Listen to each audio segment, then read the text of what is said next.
It certainly didn't, as it finishes Aston Villa 2, Spurs 1. Stevie, best team won? I'd forgotten how much better Villa were than Tottenham.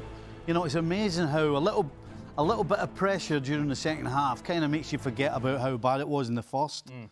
And then with them scoring that late goal, it kind of makes you forget the real story of the game, because it should have been 5 or 6. Let's be quite frank about it. So, in some ways, Spurs will try and turn 2-1 into some sort of performance. But as I said, the truth is, it should have been 5. Keeps having to wait to half-time in games to make a change. He did it at Brentford. He did it again today. To make a change, to get some sort of control in the middle of the park. Some sort of control. Not, obviously, in the first 20 minutes of the second half, he had that until the Villa goal, and then the panic set in. But the start in these games, so open and so dishevelled. He tried Mikey Moore out on the onside, and Bentancur in there, and there was really nothing around him. And for such an experienced player, Bentancur is very ill-disciplined. And when you have inexperience in there, and when you have a side that's struggling, you want your more experienced and grounded players. He's an international. He's been around the block. He's been at some really big clubs. Just to start pulling people around and say, listen, you sit there and you sit there. But they're all going off chasing. And that's why it's so easy for teams like Villa to pop it around them and get Morgan Rogers in and running. And then you've got a back four that can do nothing else but sort of drop off. It happens week in, week out with Tottenham. And it's an area of the game that I just think he has an inability to fix. Let's joining us now, Nedum Onuoha, pitch side at Villa Park. Nedum, Villa fans, of course, going home happy, and their team didn't even really have to be at their top best today to get past Spurs. Yeah, that's exactly right. I think there were spells where we saw how good they could be. I think the link-up with Asensio as well, I think it was Rodgers that led to a chance in that second half. You got a chance to see some of it, but I thought the organisation, in terms of how they set up with the ball, without the ball, was really good. The discipline of McGinn and Tielemans holding those 2-6 positions, it was really impressive at times. And then, obviously, as Stevie was saying, he made a good point that it felt as if Spurs were really in with it, and they thought, oh, maybe they could have gotten something from the game. But in reality, at times, Villa were just toying with them. Whenever they needed to turn up the tempo, they did do that. And you look at the people coming off the bench for them, you're looking at Rashford, looking at Asensio, and these people that can make a difference as well. So I think for Villa, it's a great result, seeing the fact that the top 2 teams in the Premier League aren't in the competition anymore. In Arsenal and Liverpool is a big boost for them. But yeah, you could see it. Villa, for me, by far more organised. Players are in far better form. They knew what they were going to do, and they knew how to press on Spurs' weaknesses. But Spurs, unfortunately, they couldn't find a way to sort of disrupt this Villa side. And as you say, it's a comfortable game, which certainly should not be the case for 2 Premier League sides playing in this round of the Cup. What did you make of Asensio and Rashford when they came on, Nedum? I think Rashford, to me, looked a bit rusty. Asensio himself, coming onto a game where it's a bit more stretched, I think at times he showed some good touches and good flashes. I think he was probably the better of the 2 in terms of the impact. But I think more importantly, as both of those players were coming on, in fact, when both of those players were coming to the sideline to come onto the pitch, the reception was huge. And then they came on the pitch and you felt their support. And obviously it's easier when the team like Villa is doing well at this moment in time. You can see and hope that things are going to be good.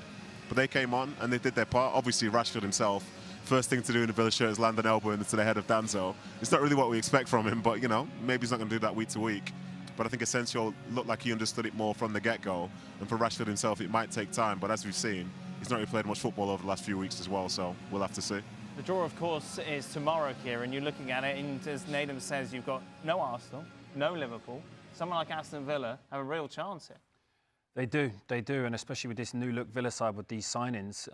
I thought Rashford looked pretty bright actually when he came on, and so did Asensio. And it's a great introduction to their Villa career. At home to a weakened Tottenham side, and that'll give them a lot of confidence now. And you'd like to think that with the teams left in the competition, that they're going to go far. And I think for Unai Emery, it's an amazing chance for him to. Can you imagine if he gets a trophy?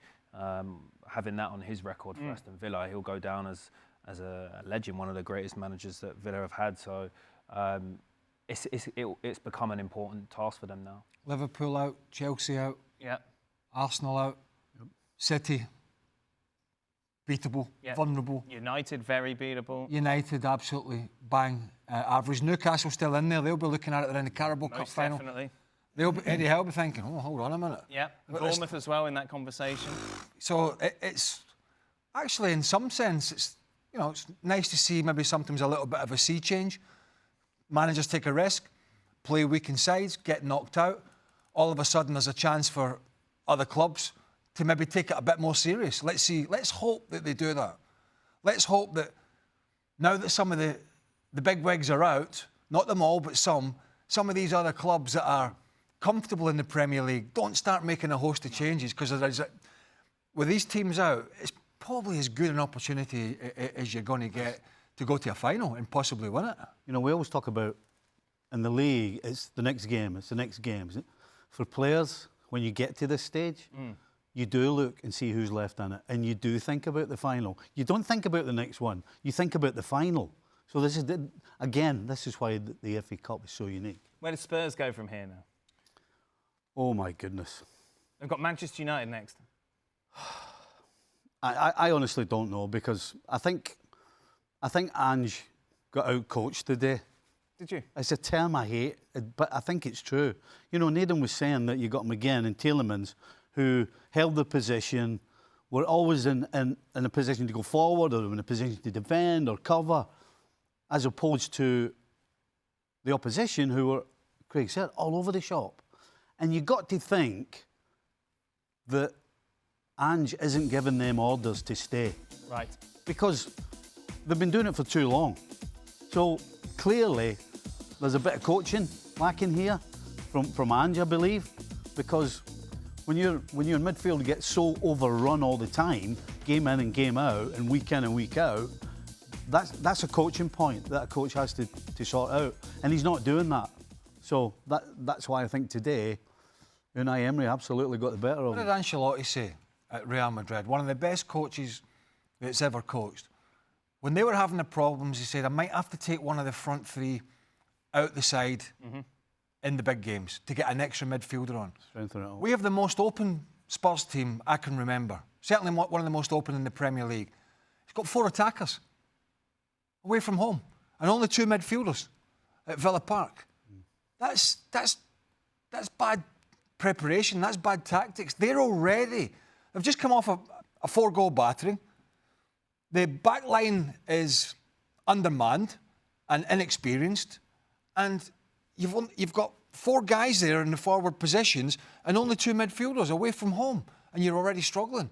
And again, I go back to the point. He realised that, but it was half-time and they were already losing the game when he brings on Basuma and takes off young Mikey Moore, and he changes it a little bit.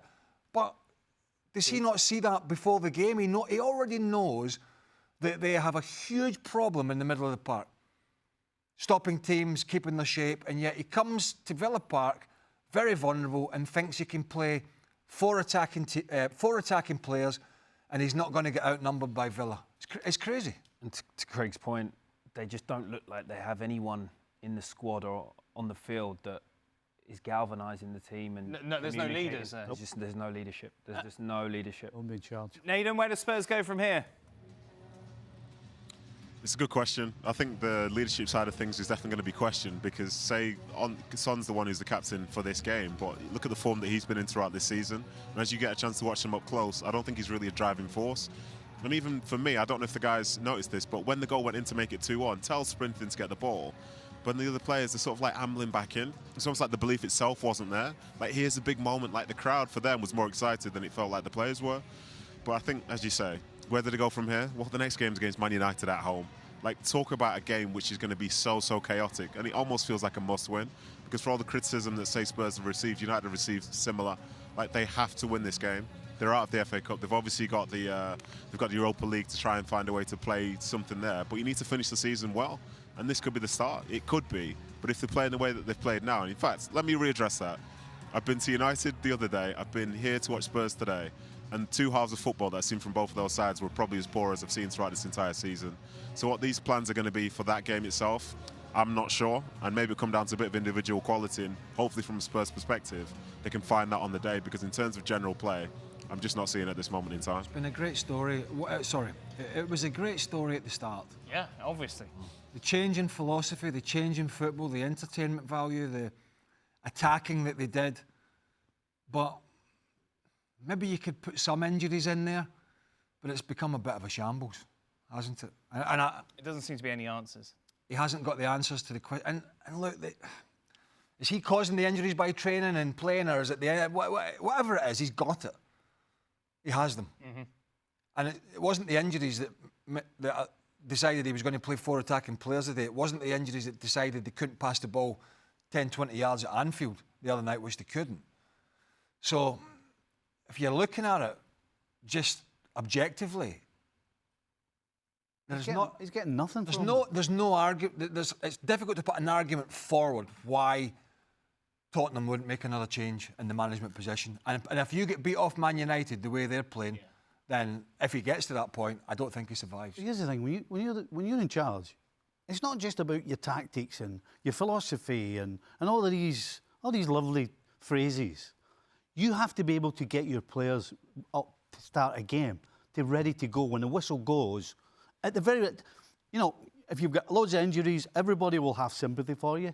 If your team's going out and losing, but giving everything, giving heart and soul and fight, everybody will understand. But he can't right now, or he hasn't done it for too long, he doesn't seem to be able to get his team up. Nedum, that's it. You're going Doncaster Crystal Palace tomorrow? Sorry, Dana. No, I'm not going to do that one. The game's too big for me. I'll let someone else do that. I hear there were a change of plans that you will be going to that tie. So nothing wrong with Doncaster. Enjoy that. Stevie used to play. What's your tongue out with salt? I had one clause in my multi-year contract, and it was not to go to that game. So unfortunately, I'm going to miss that. Hold on, you got multi-years. Many times. Stevie gets months. Thank you very much, Nedum. Much appreciated. Thanks for your work. So this will be the draw then for Monday. These are the teams that will be in it. Manchester City, Villa, Bournemouth, Fulham, Burnley, Coventry, Plymouth, Exeter or Nottingham Forest. They face off on Tuesday. Manchester United, Newcastle, Brighton, Wolves, Cardiff, Millwall, Preston. And of course tomorrow it is